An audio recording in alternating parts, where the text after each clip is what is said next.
It's a great question. My first part of that, and I'm going to get myself in trouble because I'm not going to show you this is my goal sheet that I'm working on. But you can tell I was so busy today, I didn't even write my goals down as if they've already occurred. I need to write that down. So are you working a sheet like this every day where you're writing your goals down as if they're good? I'm not working it every day, but I have it. Okay, try and get this worked out and put your personal stuff in there too. Like I right now, I'm embarrassed myself. I'm trying to go to the gym 15 minutes there because the gym's close. It's in the office. I can get down there. I'm trying to get down there twice. You're like, we're talking about calls. Why are you talking about the gym? I'm talking about it, yes, because it's all in that sheet, right? So this, and you can see all these check marks that I've done. So my recommendation to you is on the outreach, let's come up with a number. All right, so on your cold outreach, let's come up with a number. If I could, I'm going to suggest a number, but I'm not your boss. You're the boss of you. But I'm going to make a suggestion so you don't make the mistakes that I make. I originally was like, I'm going to make 5 cold outreaches a day. That was probably the worst decision I ever made. Why? Because 5, by the time I mentally get ready and I start making those 5 calls, boom, I'm done with the 5 calls because nobody answers their phone, right? So I would either not make any calls and then I would feel like I didn't accomplish the task, or I'd make the 5 and I wouldn't see any results. So the minimum cold outreach calls, let's start with 10. As you get more skillful, you can up that number up. Now, all right, I want you to go David, if you guys know who David Goggins is, you probably don't. I want you to go David Goggins on your follow-up calls, on your circling back calls, and that's this. Your number for those is you're done. There is no, I'm gonna make 15 follow-up calls. You're gonna set up your process. So if Christian comes in, if Christian's a new, let's say Christian's in an IPP, an identified prospect, right? I'm going to call Christian once. Then and in my thing it says I'm going to call Christian once. And then I'm going to call Christian once in 2 weeks. And then I'm going to call him once a month, whatever that cadence is. But if Christian and I have a conversation and I send Christian over something, or Christian's an inbound lead, I'm now going to follow up with Christian once every 2 weeks for 60 days, whatever that cadence is. So if it's already a deal you're working, every day there should be one box on your sheet. And that is, I've cleared my pipeline. So all of your activities that you need to do for that day, you want to make sure that you've cleared them. What you want to avoid is pushing that stuff into the next day.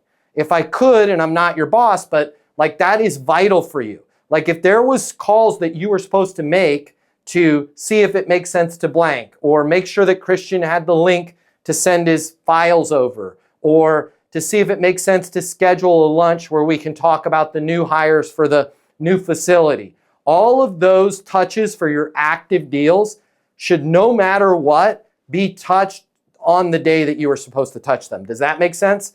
And then that's where those 10 calls will fill up, and you'll start to figure out how much extra time you can have for prospecting. And that's where it gets really weird once you get a lot of prospects, because now you're also going to have a lot of follow-up. But the mistake that we all make in sales is, well, I'll just call Christian tomorrow.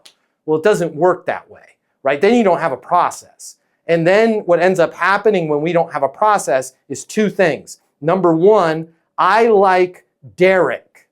Derek, I like you. Derek, my martial arts, my Strike Zone. I like Derek from Strike Zone, right? Because I know Derek has hung out with George St. Pierre, and I've never hung out with George St. Pierre, but man, I wouldn't mind having some George St. Pierre riz on me, right? So I'm going to call Derek way too much because I like him, but I'm not going to call Rich because I don't know anything about the Hamptons. And then what ends up happening is we curate our follow-up based on who has a good attitude, who we have friendly conversations with, who we think is going to close. And by the way, the people with a good attitude and friendly conversations are actually the least likely to give us money, right? The fact that Derek is so nice to me is probably an indicator that he's never going to buy anything from me, right? And the hard asses like Rich, they're like, you know, hey, I think I'm all good, but I'm not sure about this. The ones that are veiled and keep their cards close to vest, those are the ones that call and are like, you know what, we're ready to go. In Rich's case, on an $18 million beachfront cash out reverse mortgage or whatever. It's like, when you try and figure out who's going to close and devote your resources that way, we're always wrong. So this is why it's like, man, if I send Rich a contract, I'm going to call Rich the next day and make sure he had the link. I'm either going to get the contract or I'm going to call Rich and go, hey, Rich, Matt Easton over at Easton University wanted to make sure you had the link to activate your team's access to the sales coaching. I'm going to re-email it to you now. I'm on my mobile, 720-660-3202. By the way, not trying to give away my secret sauce. If you tell me you're going to sign something, that's the call you're getting the next day. And then you're getting it 7 days, and then a week, and then once every 2 weeks for blankety blank. I have a process, and I'm going to follow up with those. So let's be flexible. Let's set our goals on how much we're going to lift for the new calls, but our follow-up has to be, and I know this sucks on certain days, we're going to make those calls till we're done. Hey Dad, what's an easy way for salespeople to make a lot more money right now? I got you, and I got you. It's to learn how to close. It's the simplest thing that I teach, and people that know how to close, boom, they start making a lot more money. And I'm gonna pay $300 for you to learn how to close right here, right now. It's the Closing Mini Masterclass from me, from Easton University. I'm gonna give it away to you for free right now. Click the link, and I will send you the Closing Mini Masterclass for free. You're gonna make a lot more money. They're gonna make a lot more money. You're gonna make a lot more money. I want you to take it too, all right? We'll see you on the other side. Grab the Closing Mini Masterclass.